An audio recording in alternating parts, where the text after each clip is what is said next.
കൊച്ചി പെരുമ്പാവൂർ വേങ്ങൂരിൽ മഞ്ഞപ്പിത്തം ബാധിച്ച് യുവതി മരിച്ചു. പുതുശ്ശേരി വീട്ടിൽ അഞ്ജന ചന്ദ്രനാണ് മരിച്ചത്. 27 വയസ്സായിരുന്നു. ഇതോടെ മഞ്ഞപ്പിത്തം ബാധിച്ച് വേങ്ങൂരിൽ മരിച്ചവരുടെ എണ്ണം 3 ഇവരുമായി ജിജീഷ് കരുണാകരൻ ചേരുകയാണ്. ജിജീഷ്, വേങ്ങൂരിൽ മഞ്ഞപ്പിത്തം ബാധിച്ച് മരിച്ചവരുടെ എണ്ണം ഇതോടെ 3 ഇപ്പോഴായിരുന്നു ഈ ഒരു മരണം സംഭവിച്ചത്.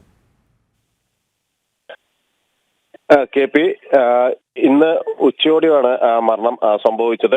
ഏതാണ്ട് 77 ദിവസത്തോളമായി വെന്റിലേറ്ററിലായിരുന്നു അഞ്ജന ചന്ദ്രൻ കഴിഞ്ഞിരുന്നത്. 27 വയസ്സാണ്. നേരത്തെ ഏപ്രിൽ 17, 18 ദിവസങ്ങളിലാണ് ആദ്യം വേങ്ങൂരിൽ വലിയ തോതിൽ മഞ്ഞപ്പിത്ത ബാധ സ്ഥിരീകരിക്കുന്നതും നിരവധി ആളുകൾക്ക് രോഗം പടരുകയും എല്ലാം ചെയ്തത്. ആദ്യ ഘട്ടത്തിൽ തന്നെ രോഗം പടർന്നതിൽ ഒരാളായിരുന്നു അഞ്ജനയുടെ ഭർത്താവ്. അതിനുശേഷം അഞ്ജനയ്ക്കും രോഗം ഏപ്രിൽ 18-ാം തീയതി സ്ഥിരീകരിച്ചു. ഇതിനുശേഷം രോഗം കൂടുതൽ ഗുരുതരമാവുന്ന സാഹചര്യത്തിലേക്ക് പോയി. പിന്നീടാണ് ദിവസങ്ങളോളം വെന്റിലേറ്ററിൽ തുടരുകയായിരുന്നു. ജീവന് വേണ്ടി മല്ലടിച്ചു പോകുന്ന ഒരു സ്ഥിതിവിശേഷം.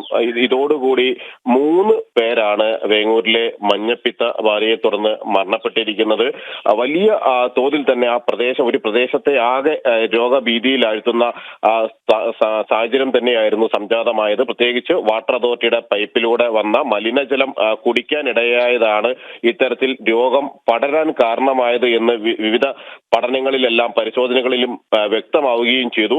ഈ മലിനജലം കുടിക്കാനുണ്ടായ ഒരു സാഹചര്യം ആരോഗ്യവകുപ്പിന്റെ വീഴ്ച എല്ലാം തന്നെ ഈ ഘട്ടത്തിൽ ചൂണ്ടിക്കാണിക്കപ്പെട്ടിരുന്നു. ഇതിനുശേഷവും കാര്യമായി തന്നെ അവിടെ ബോധവൽക്കരണമോ മറ്റ് മുൻകരുതലുകളോ ഒന്നും തന്നെ എടുക്കുന്നതിനും അധികൃതരുടെ ഭാഗത്തു നിന്ന് വലിയ തോതിൽ വീഴ്ചയുണ്ടാവുകയും ചെയ്തിട്ടുണ്ട്. ഈ അഞ്ജനയുടെ മരണത്തോടുകൂടി 3 പേർ ഈ മേഖലയിൽ മാത്രം, വേങ്ങൂർ മേഖലയിൽ മാത്രം പടർന്നു പിടിച്ച മഞ്ഞപ്പിത്തത്തെ തുടർന്ന് മരിക്കുകയും ചെയ്തു. പിന്നീട് എറണാകുളം ജില്ലയുടെ പല ഭാഗങ്ങളിലും രോഗം സ്ഥിരീകരിച്ചിരുന്നു. പലയിടത്തും രോഗം ഗുരുതരമായി പകർച്ചവ്യാധിയുടെ സ്ഥിതിയിൽ നിരവധി പേർക്ക് രോഗം സ്ഥിരീകരിക്കുന്ന രീതിയിലേക്ക് പിന്നീട് പോവുകയും എല്ലാം ചെയ്തിരുന്നു. K P.